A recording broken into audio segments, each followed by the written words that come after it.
Christmas అంటేనే మనకి ముందుగా గుర్తు వచ్చేది క్రిస్మస్ తాత. అసలు ఇతని పేరు ఏంటి? అందరూ ఇతన్ని క్రిస్మస్ తాత అని ఎందుకు పిలుస్తున్నారు? ఇతని అసలు పేరు చాలా మందికి తెలీదు. క్రిస్మస్ తాత అంటేనే మనకి ముందుగా గుర్తు వచ్చేది రెడ్ డ్రెస్, పెద్ద పుట్ట, పొడువాటి గడ్డం, అందరికీ గిఫ్ట్స్ పంచుతూ ఉంటాడు. అసలు క్రీస్తు చనిపోయే దశాబ్దం తరువాత ఒకప్పటి టర్కీ బైజాన్ టైంలో సామ్రాజ్యంలో లీసియాలోని మెరియన్లో శాంటాక్లాస్ పుట్టాడు. అసలు పేరు సెయింట్ నికోలస్. క్రీస్తు శకం 270లో సంపూర్ణ క్రిస్టియన్కి ఇతను పుట్టాడు. ఇతని తండ్రి పేరు థియోపెన్స్ అండ్ వాళ్ళ తల్లి పేరు వచ్చి నోనా. ఈమె పటారా అనే సిటీకి సంబంధించింది. ఇది టర్కీలో ఉంది. సెయింట్ నికోలస్కి అతను చిన్నగా ఉన్నప్పుడే తన తల్లిదండ్రులని పోగొట్టుకున్నాడు.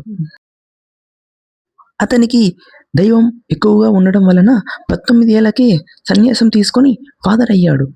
అలా జీవితమంతా బ్రహ్మచారిగా బ్రతికిన ఆయన యేసు బాటలోనే నడిచాడు.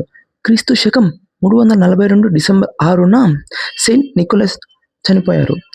తన దగ్గర ఉన్న ఆస్తులన్నీ పేదల కోసం ఉపయోగించాడు. వారికి అవసరమేంటో తెలుసుకొని వారికి బహుమతి రూపంలో ఇచ్చేశాడు.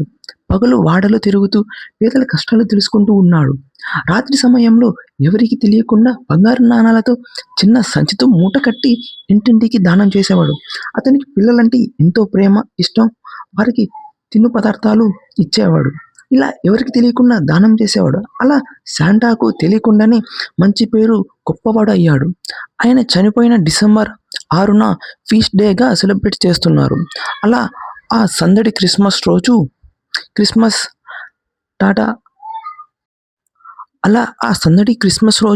క్రిస్మస్ తాత సందడి పెరిగింది.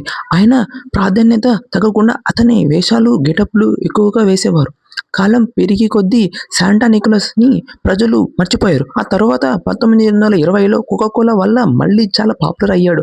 మన సెయింట్ నికోలస్ కోకాకోలా కంపెనీ వల్ల అమ్మకాలని పెంచుకోవచ్చు, పిల్లలకి ఫ్రీగా కోకాకోలాని పంచేవాడు. ఇలా ఆ కంపెనీ వల్ల కూల్ డ్రింక్ పైన తెల్ల అక్షరాలతో కోకాకోలాని అని ముద్రించడం జరిగింది.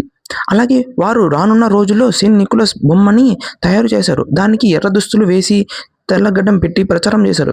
ఇలా వీళ్ళు ఆ వేషం వేసుకొని ఇంటింటికి పంచేవారు. ఇలా మెల్లమెల్లగా దేశం మొత్తం క్రిస్మస్ తాత అంటే ఇలానే ఉంటాడని నమ్మేలా చేశారు. ఇలాంటి మరిన్ని ఇంట్రెస్టింగ్ ఫ్యాక్ట్స్ కోసం మన ఛానల్ని సబ్స్క్రైబ్ చేసుకోండి.